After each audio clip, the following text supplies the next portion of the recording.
안녕하세요라는 그런 프로그램이 있는데 우연찮게 이제 그 방송을 좀 보게 됐습니다. 어떤 사연을 가진 분이 나와가지고 그 고민을 이제 뭐 털어놓고 뭐 이렇게 하는 그런 프로그램인데 어떤 분의 그 제가 사연을 처음부터 본 건 아니에요. 중간부터 봤는데 그 아마 내용이 남편이 담배를 너무 많이 피워서 고민하고 있는 그 부인이 나와서 이제 상담 뭐 그렇게 하는 이제 프로그램이죠. 남편이 담배를 하루에 2갑을 피운다고 그래요.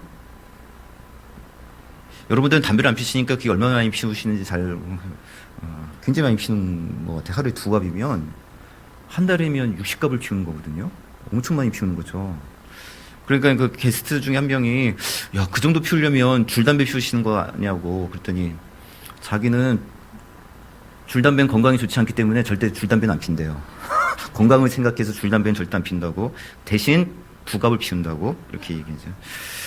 그 아내 되는 분 입장에서는 이제 출산을 앞두고 있는데 그 남편이 그렇게 담배를 많이 피운 것에 대해서 많이 이제 고민을 하고 있는 것 같아요. 그리고 사실 결혼 전부터 다른 조건이 아니라 이 담배 끊는 것에 대해서 이제 약속을 하고 결혼을 했는데 그 약속을 계속 잘 지키지 않고 있다는 거죠. 그것 때문에 힘들겠다는 거예요. 근데 약속은 굉장히 잘해요. 끊을 거라고 자기를 믿어달라고 끊을 거라고. 그래 결혼 전부터 해서 계속 그렇게 약속을 해오는데 이제 아이를 출산할 때가 이제 얼마 남지 않았는데도 그 약속을 이제 지키지 못한다는 거죠. 그 남편이 사람이 굉장히 좋아 보여요. 그리고 여러 가지 이야기할 때도 다른 부분에 있어서 굉장히 좋은 남편인 것 같은데 근데 그 한 가지 문제, 그 한 가지 약속을 지키지 못하는 문제로 인해서 남편에 대한 그 신뢰감이 떨어질 수밖에 없다는 거죠. 사람이 어떤 결정적인 한두 가지 문제로 신뢰를 얻기도 하지만 때로는 그 한두 가지 문제로 인해서 신뢰를 잃어버릴 때가 많아요. 특별히 사역자들이 제일 그 문제에 시달리는 것 같아요. 여러 가지 뭐 8가지 신뢰감을 준다 할지라도 한두 가지 조금 마음이 안 맞거나 한두 가지 좀 약속이 좀 잘못되어지거나 뭔가 한두 가지 틀어지면 그 사람에 대한 신뢰를 이렇게 저버리는 경우도 굉장히 많이 있거든요. 특별히 사도 바울이 사역하면서 제일 크게 어려움을 겪었던 문제 중에 하나가 바로 이 신뢰감에 대한 문제였습니다. 특별히 그 유대인들의 입장에서 바라봤을 때 바울은 정말 신뢰하기 어려운 그 배신자와 같은 사람으로 사도 바울을 바라볼 수밖에 없는 거예요. 바울은 유대 사회에서 존경받는 위치에 있었고 보다 더 존경받는 위치를 향해 나아가고 있었던 사람입니다. 사도 바울은 유대 민족을 위해서 유대교회를 위해서 능력 있고 충성되는 사람으로 살았던 사람이에요. 근데 어느 날 갑자기 이 사람이 바리새인의 길을 포기해버리고 이방인을 위한 길로 들어선 거예요. 유대 민족을 위해서 유대 민족의 정신을 위해서 열심히 수고했던 그 바리새인이었던 바울이 이제 이방인들의 구원을 위해서 이방인들의 입장을 위해서 그리고 여러 가지 변론을 할 때마다 항상 이방인들의 편에 서서 여러 가지 이야기를 하는 사람으로 완전히 달라지게 된 거죠. 이렇게 본다면 유대인들에게 볼 때 사도 바울은 변절자예요. 그러니까 우리가 생각할 때 친일파 있을 때 굉장히 감정이 안 좋잖아요. 왜냐하면 이 사람이 과거에 어떤 일을 했든지 간에 나를 위해서 어떤 일을 했든지 간에 하여간은 결정적으로 중요한 순간에 이 사람이 일본 편에 서게 된다면 그 전에 어떤 일을 했든지 간에 이 사람은 뭐냐면 친일파가 돼버리는 거예요. 그죠? 우리는 일본에 대한 감정이 좋지 않기 때문에 이 사람이 10가지, 9가지 훌륭한 일을 했다 할지라도 한 가지 친일에 대한 행적을 했다라면 이 사람은 무조건 우리는 미워할 수밖에 없는 사람이고 적대적인 위치에 있을 수밖에 없는 사람이거든요. 누가 그러냐면 사도 바울이 그런 사람이에요. 지금까지 자신들은 민족을 위해서 분명히 이 사람은 유대 민족을 위해서 또 율법을 위해서 열심히 수고했던 사람인 것은 알아요. 근데 한순간에 그것을 다 저버리고 이제 이방인들을 위해서 기도한다는 거예요. 유대인들은 율법을 오랫동안 지키면서 이것을 지키기 위해서 얼마나 싸웠는지 아십니까? 정말 밤낮으로 이것을 율법을 지키기 위해서 그리고 어느 지역에 갔을 때 그 유대인들의 그 정신 잃어버리지 않게 해서 회당을 짓고 자신들의 울타리를 치고 얼마나 열심히 이것을 지키기 위해서 목숨 걸고 싸웠는지 몰라요. 근데 한순간에 이걸 다 헐어버린 거예요. 안 지켜도 돼. 안 지켜도 돼. 들어오면 돼. 야, 이방인하고 유대인들하고 무슨 차이가 있어? 다 똑같아. 괜찮아. 유대인들 입장으로 본다면 이거는 도저히 용납할 수 없는 문제가 지금 바울로 인해서 이루어지고 있는 거예요. 그럼 바울은 어떤 사람을 보일까요? 우리가 친일파를 보듯이 볼 수밖에 없어요. 특별히 사도 바울이 지지하고 또 사도 바울이 열심으로 수고했던 사람들 중에 누구냐면 로마인들 있거든요. 로마 사람들은 자신의 자유를 짓밟고 자신을 정말 침략했던 그런 사람들이에요. 사도 바울은 그 사람도 오케이 들어올 수 있어 이거예요. 들어오려면 할례를 받고 들어오려면 개종을 하고 완전히 뭔가 좀 율법을 지키면서 들어와야 되는데 그것도 아니에요. 안 지켜도 된대. 그럼 뭐예요? 지금까지 자신들은 이것을 위해서 지키기 위해서 열심히 싸우고 열심히 이것을 지키기 위해서 노력을 하고 열심히 수고했는데 얘네들은 아무것도 안 하고 자기 정말 즐길 거 다 즐기고 세상의 온갖 즐거움들을 다 즐기던 사람인데 구원도 받는데 이것처럼 억울하고 정말 사도 바울이 얼마나 이 정말 사도 바울에 대한 감정이 어떻겠어요. 사도 바울은 유대인들 볼 때 변절자예요. 배신자죠. 친일파와 같은 사람이에요. 근데 이게 사도 바울에게 굉장히 큰 마음 아픈 문제죠. 왜냐하면 이제는 자신이 친일파라고 하는 거는 뭐냐면 배신자라는 뜻이잖아요. 변절자라는 것은 배신한 사람이잖아요. 배신자라고 하는 그 한 번에 그 낙인 찍히면 이 사람이 하는 말은 신뢰를 줄 수 없는 어떻게 변할 줄 알아요, 그죠? 이런 마음이에요. 그러니까 이게 사도 바울은 굉장히 마음 아픈 문제였어요. 그리고 실상 그의 마음은 유대인들을 저버린 적이 한 번도 없거든요. 그의 마음 깊숙한 곳에서 항상 자신의 민족을 향한 그런 마음을 갖고 있었어요. 그는 변절자가 아니라 정말 유대인을 사랑하는 사람이었습니다. 이방인을 위한 사도로 부름받아서 그 일을 걷고 있지만 그래도 자신은 계속해서 이방 유대인들을 향한 마음을 갖고 있었거든요. 그래서 오늘 본문 9장 1절과 2절에서 바울은 자신의 진실성을 강조하고 있는 거예요. 나에 대한 오해가 너무 많다. 내가 지금도 오해를 받고 있지만 내가 진짜 내 마음을 정말 이제라도 좀 밝히고 싶다. 그 진실은 자신의 골육에 대한 마음이에요. 3절에서 바울은 이렇게 이야기하고 있죠. 나의 형제 곧 골육의 친척을 위해서 내 자신이 저주를 받아 그리스도에게서 끊어질지라도 원하는 바로다. 이게 뭐예요? 자신의 그 민족이 구원을 받기 위해서라면 내가 그리스도에게 끊어지는 그런 저주를 받는다 할지라도 내가 구원을 받지 못한다 할지라도 내 민족이 구원을 받을 수만 있다라면 나는 그러한 저주까지도 감수할 각오가 돼 있다라고 이야기하는 거예요. 그만큼 자신이 이방인을 위한 사도로 지금은 수고하고 있지만 여전히 자신의 마음에 있는 자신의 권력을 향한 마음이 간절하다는 것을 알려주고 있는 거죠. 그러면서 자신이 그렇게 살아가는 민족에 대해서 자신이 사랑하는 그 권력과 친척에 대해서 이렇게 설명하고 있습니다. 자, 9장 4절을 같이 읽습니다. 시작. 그들은 이스라엘 사람이라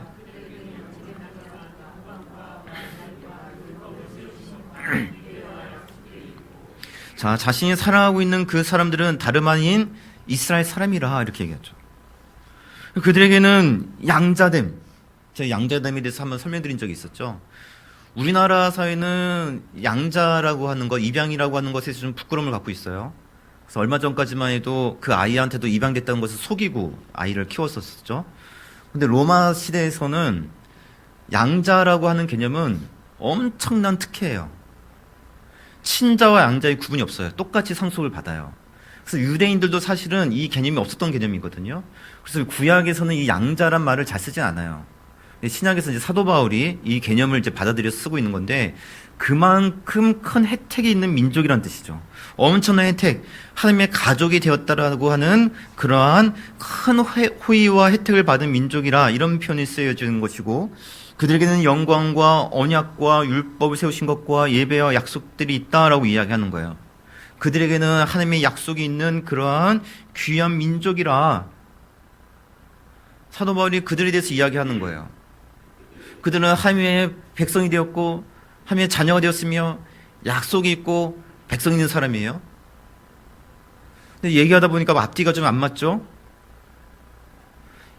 이스라엘은 하나님의 자녀가 되었고 복이 있고 하나님의 자녀가 되었고 하나님의 그 울타리 안에 있는 사람인데 사도 바울이 뭐라 얘기했습니까? 그들의 구원을 위해서라면 나는 저주를 받아도 마땅하다라고. 그러면 그 민족이 지금 하나님의 울타리 안에 있다는 거예요? 밖에 있다는 거예요? 울타리 밖에 있다는 뜻이잖아요. 그럼 좀 이상해져요, 이게. 하나님께서 약속이 있었어요. 약속이 있다는 것은 하나님께서 그 약속을 지키신다는 건데, 그 약속은 이들이 어디 있어야 되냐면 그 울타리 안에 있어야 그 약속이 이루어지는 거예요. 그런데 울타리 밖에 있다면 이거 지금 하나님의 약속이 이상해지는 거죠. 사도 바울이 자신의 그 진실성을 막 강조를 하다 보니까 지금 말이 약간 이상하게 되어져요. 근데 사실 실제로 바울의 말에 따른다면, 바울이 가르쳐왔던 그 바울의 복음을 따른다면 유대인들은 하나님의 구원을 받습니까? 받지 못합니까? 구원을 받지 못해요. 모든 유대인이 아니라 일반적으로 얘기했을 때. 왜냐하면 사도 바울이 늘 복음을 전하러 갈 때마다 제일 먼저 들렸던 곳이 어디냐면 회당이에요. 회당에서 유대인들에게 전하거든요. 야, 당신들이 메시아를 기다렸고 그 약속 믿고 왔는데 그 약속이 이루어졌다. 메시아가 누구다? 예수님이다. 유대인이 그걸 받아들입니까? 안 받아들입니까? 안 받아들인단 말이에요. 저 무슨 소리 하는 거야? 그리고 바울을 핍박을 한단 말이죠. 그러면 이 사람은 하나님의 약속 안에 있는 거예요? 약속 밖에 있는 거예요? 약속 밖에 있는 거예요. 바울이 변절자가 아니고 바울이 배신자도 아니며 바울이 올바른 복음을 증거했던 사역자가 맞더라면 유대인들은 이스라엘 하나님의 나라의 그 밖에 있는 사람들이 되어지는 것이고 이 사람들은 하나님의 구원의 밖에 있는 사람이 되어지는 거예요. 근데 분명히 하나님께서는 이들에게 약속을 주셨고 이들을 하나님의 백성을 삼아주셨고 엄청난 혜택을 주시면서 자녀로 삼아주는 그 엄청난 호의를 베풀어 주셨는데도 불구하고 밖에 있더라면 하나님의 약속이 지켜지고 있는 거예요? 안 지켜지고 있는 거예요? 안 지켜지고 있는 거죠.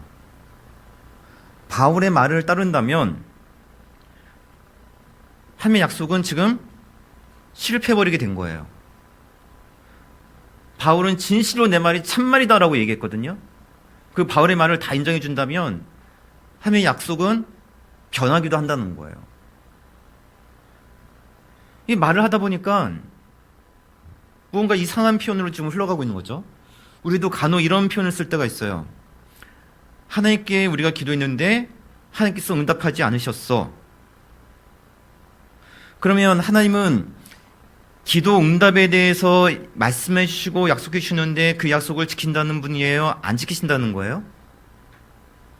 나는 그 약속을 믿고 열심히 기도했는데 응답받지 못했어 라는 이야기는 하나님은 응답하지 않으셨다는 거예요. 그러면 그 약속을 지킨다는 거예요? 안 지키신다는 거예요? 기도 응답에 대한 약속을?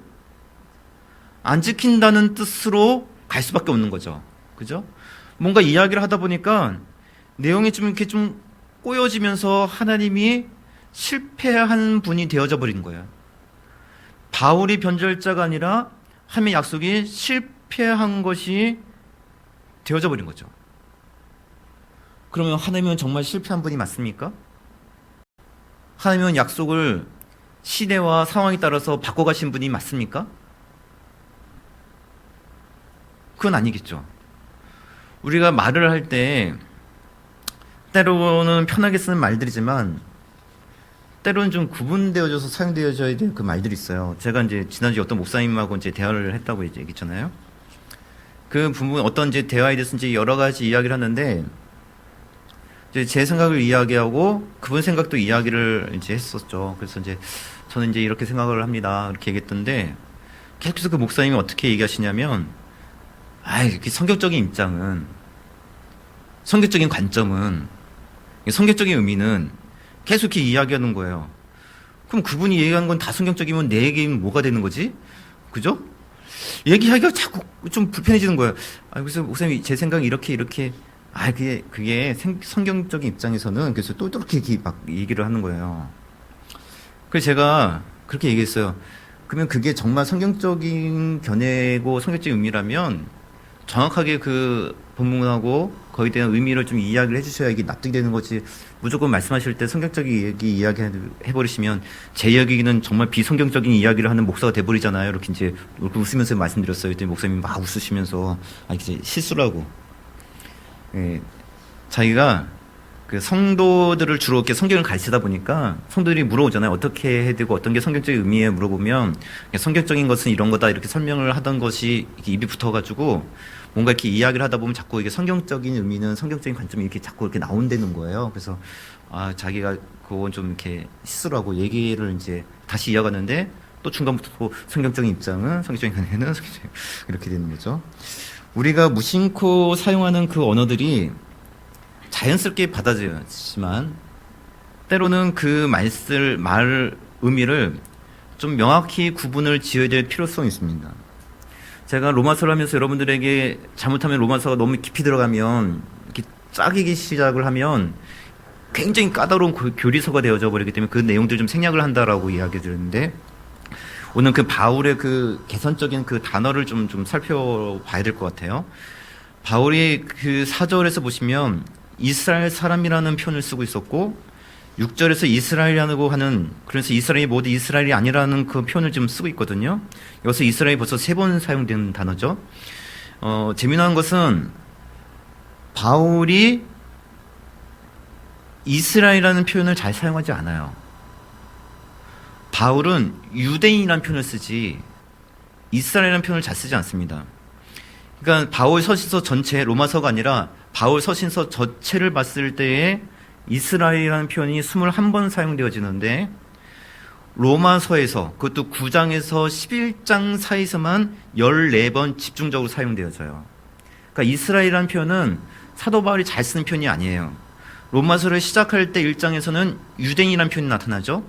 그러니까 사도 바울은 자기 민족을 가리킬 때 유대인이라는 표현을 쓰지 이스라엘 민족을 쓰지 않습니다. 그래서 복음이 먼저는 유대인에게 나중은 헬라인에게 이렇게 쓰죠. 이스라엘에게 헬라인에게 쓰지 않고 유대인에게 헬라인에게 쓰고 이스라엘 표현을 잘 쓰지 않아요. 이스라엘 표현을 쓸 때는 굉장히 계산적으로 신중하게 쓰는 의미 있게 쓰는 편입니다. 뭐 그렇다고 해서 우리는 이스라엘과 유대인을 그렇게 막 구분돼서 사용하지 않는데 우리가 평상시 얘기할 때도 막 이걸 구분지어야 된다라고 설명드리는 건 아니에요. 바울의 견해를 우리가 살펴보기 위해서 이것을 좀 제가 설명을 드리고 있는 것 뿐이지 우리도 뭐 이렇게 막 구분지어서 사용할 필요는 없습니다. 아무튼 여기서 바울은 구분을 짓고 있는 거예요. 왜냐하면 함의 언약에 대해서 알려주기 위해서는 거죠. 일반적으로 유대인들이 생각할 때에 아브라함의 후손이 이스라엘이고 그 혈통이 이어지는 사람들이 바로 유대인 자신들이라고 생각했단 말이에요. 그래서 유대인들은 자신들이 아브라함의 후손이고 자신들은 이스라엘로 태어난 사람들이며 그러기에 태어날 때 아이들에게 약속대로 8일 만에 할례를 행하는 거예요. 아브라함의 혈통이기 때문이죠. 그래서 아브라함의 혈통으로 태어난 사람들이 바로 자신들 이스라엘 유대 민족이라고 생각을 하고 있는 겁니다. 그 대부분 유대인들만 그렇게 생각하는 게 아니라 사실 우리들도 그렇게 생각을 하고 있단 말이죠. 그래서 우리가 흔히 사용하는 말 중에 어떤 표현이 있냐면 우리도 이스라엘 백성이 되었는데 우리는 영적인 이스라엘 백성이 되었다라는 표현을 써요. 그런 말 많이 들으시죠? 영적 이스라엘 백성, 영적인 아브라함 후손 이런 말을 많이 쓴단 말이죠. 근데 사실은 성경에서 영적 이스라엘이라는 표현이 한 번도 나타나지 않아요. 갈라디아서를 보면 사도 바울이 우리들을 향해서 이방인들을 향해서 그리스도 안에서 아브라함의 자손이 되었다라고 표현하고 있지 영적으로 아브라함의 후손이 됐다는 표현을 쓰지 않아요. 근데 왜 우리는 이것을 영적 이스라엘 아브라함의 영적인 어떤 아브라함의 자손 이렇게 우리는 이해를 하냐면 우리는 야식을 사랑하는 배달의 민족이지, 그죠? 유대 민족이 아니잖아요. 그죠? 혈통적으로 우리는 유대 민족이 아니에요. 그래서 이스라엘이 되었다라고 이야기를 하면 우리는 혈통적인 유대인들, 혈통적인 이스라엘 백성들이 저쪽에 있기 때문에 구분을 약간 짓는 거예요. 우린 다른 혈통이니까. 그래서 우리는 이스라엘이 아니지만 혈통적으로 이스라엘이 아니지만 영적으로 이스라엘이 되었다라는 것을 사용하는 거예요. 받아들일 수 없는 거거든. 우리 혈통이 다르기 때문에. 그래서 구분을 짓는 거예요. 그러나 정확하게 말씀드리면 성경에서는 영적 이스라엘이라는 말은 성경에 나타나지 않습니다. 구분 짓지 않습니다. 배달의 민족이건 유대 민족이건 일본 사람이건 중국 사람이건 예수를 믿는 사람들은 모두 다 하나님의 자녀이고 모두 아브라함의 후손인 이스라엘이 된 거예요. 영적으로 이스라엘이 된 것이 아니라 모두 다 이스라엘이 된 거예요. 왜냐하면 바울이 사용하는 이스라엘이라고 하는 그 표현, 아브라함의 후손이라고 하는 그 표현은 유대 민족을 가리키는 것이 아니기 때문에 그래요. 바울이 6절에서 이스라엘에서 난 사람이 모두 다 이스라엘이 아니라 그런 말을 쓰잖아요. 이스라엘은 야곱을 가리키는 것이고 그러면 야곱에게 태어난 모든 그 야곱의 후손들이 이스라엘 백성들인데 바울은 그 이스라엘 백성들 모두가 이스라엘 백성이 아니다라고 구분을 짓고 있는 거예요. 이렇게 구분을 짓고 있는 것은 바울만 이렇게 하는 게 아닙니다. 마태복음 3장을 보면 아주 멋쟁이 선지자가 하나 등장하죠. 누구냐면 세례 요한이에요.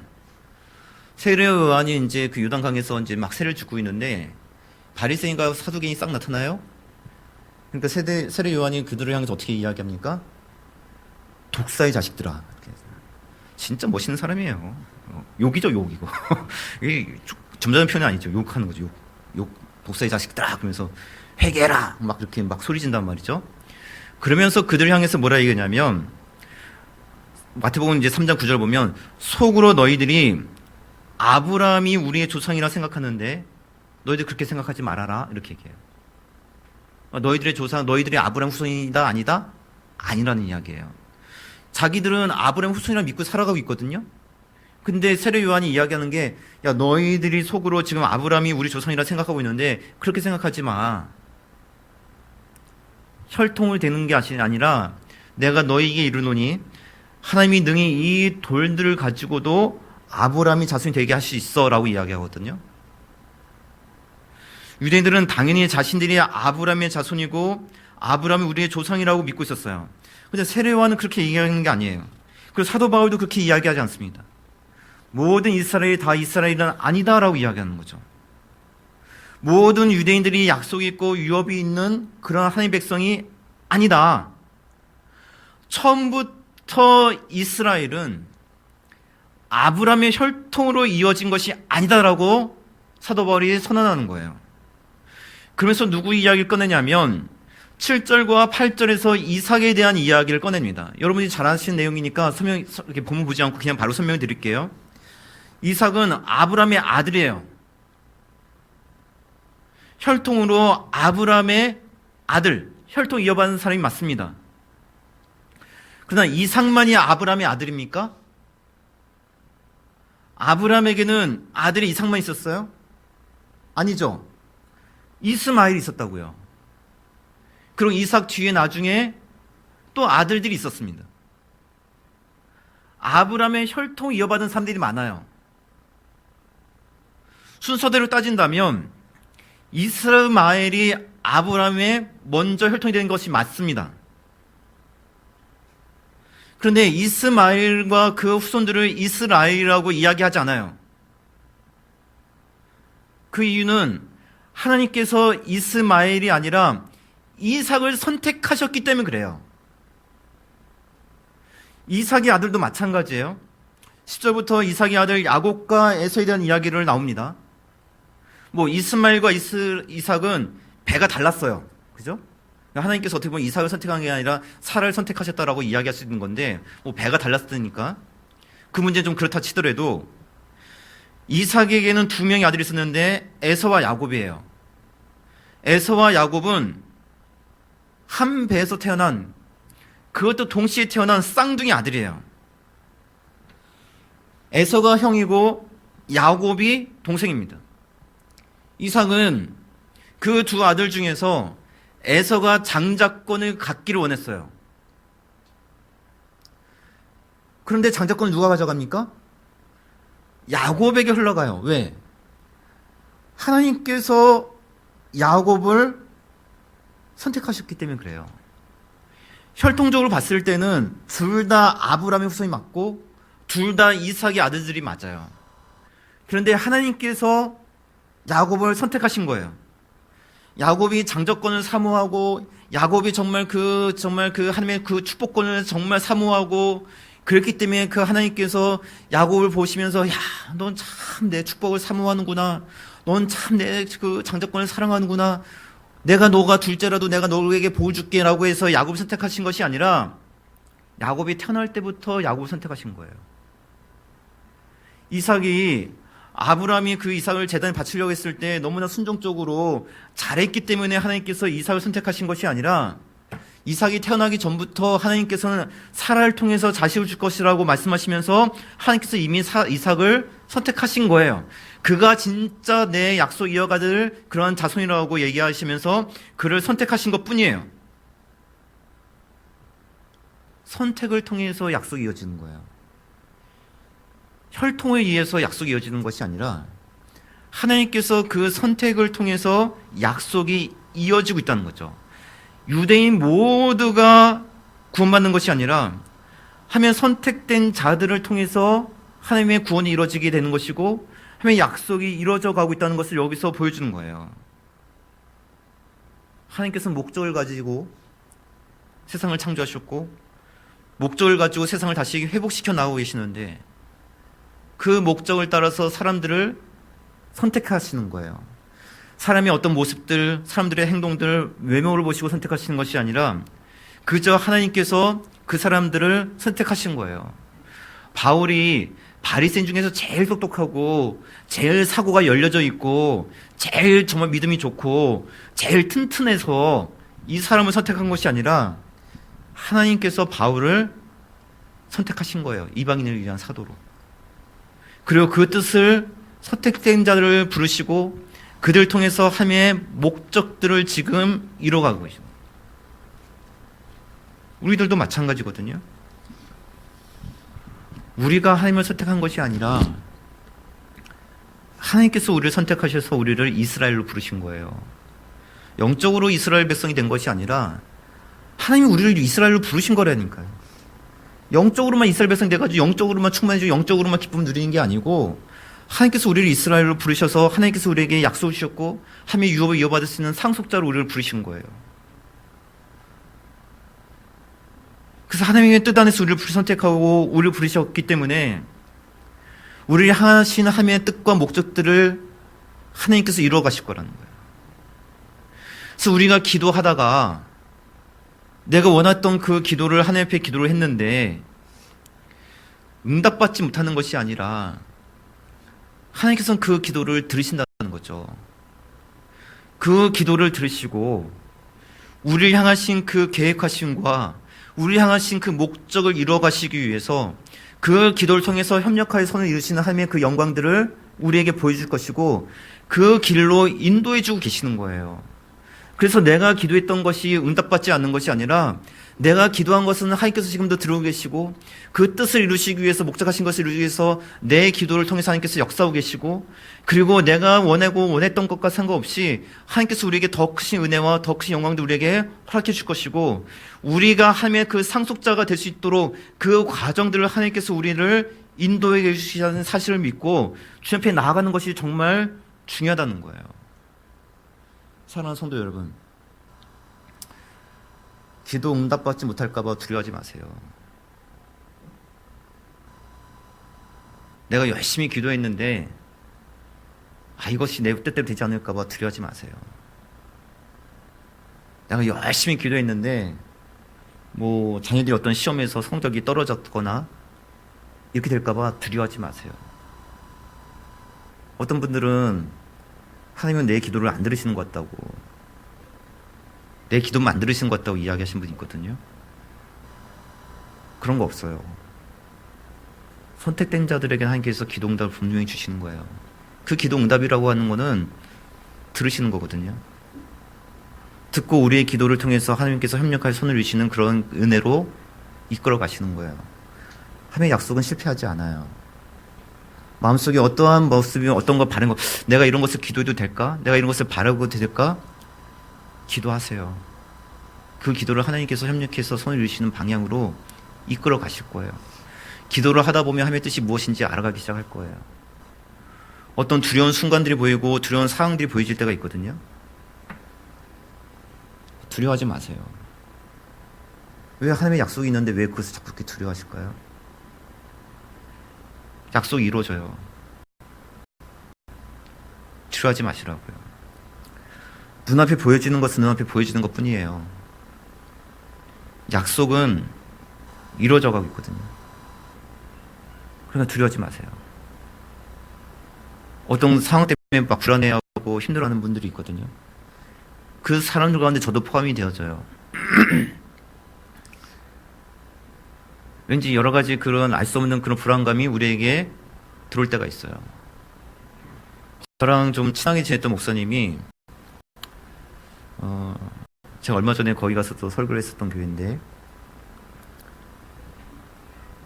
경기도에 있는 한 500명 되는 교회예요. 거기 이제 담임 목사님으로 부임 받으셔가지고 사역을 이제 계속 하셨거든요. 그래 이제 장로님하고 이제 좀 계속 부딪혔어요.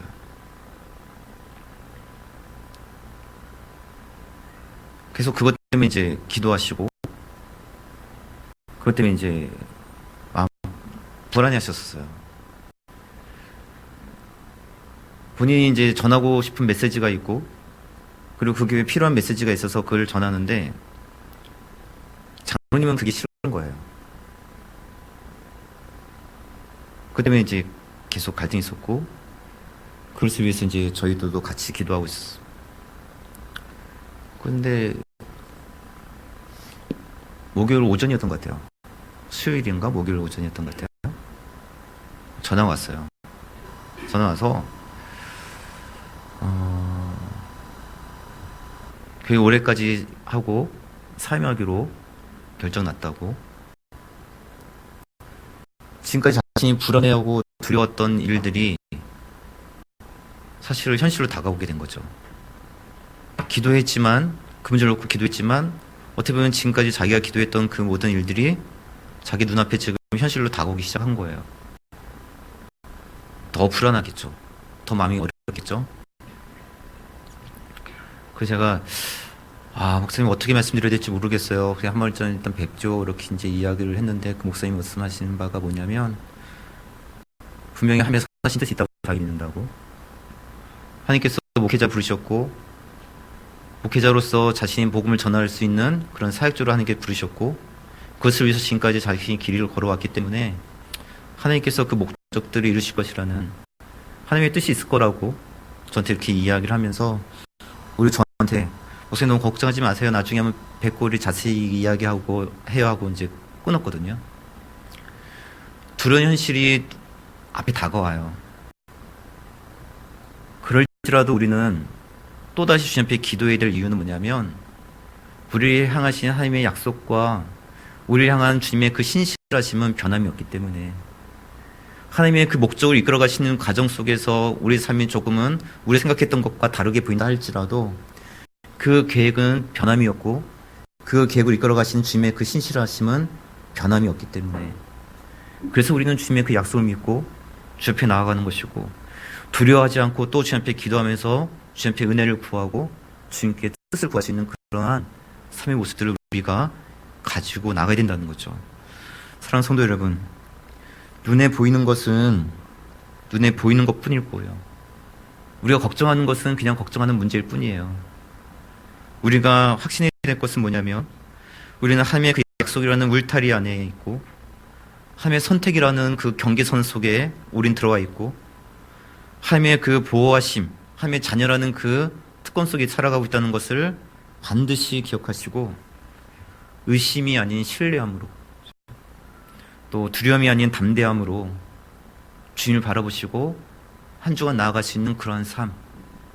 그럴 때 정말 우리를 하나님께서 왜 선택하셨는지, 왜 우리를 부르셨는지, 그 부르심의 목적과 선택하신 목적이 더욱더 분명히 드러나면서 이 땅 가운데 정말 주님의 뜻 가운데서 주님의 아름다운 소명들이 이루어지는 그러한 귀한 삶들이 여러분 삶 가운데 회복되어지기 시작할 겁니다.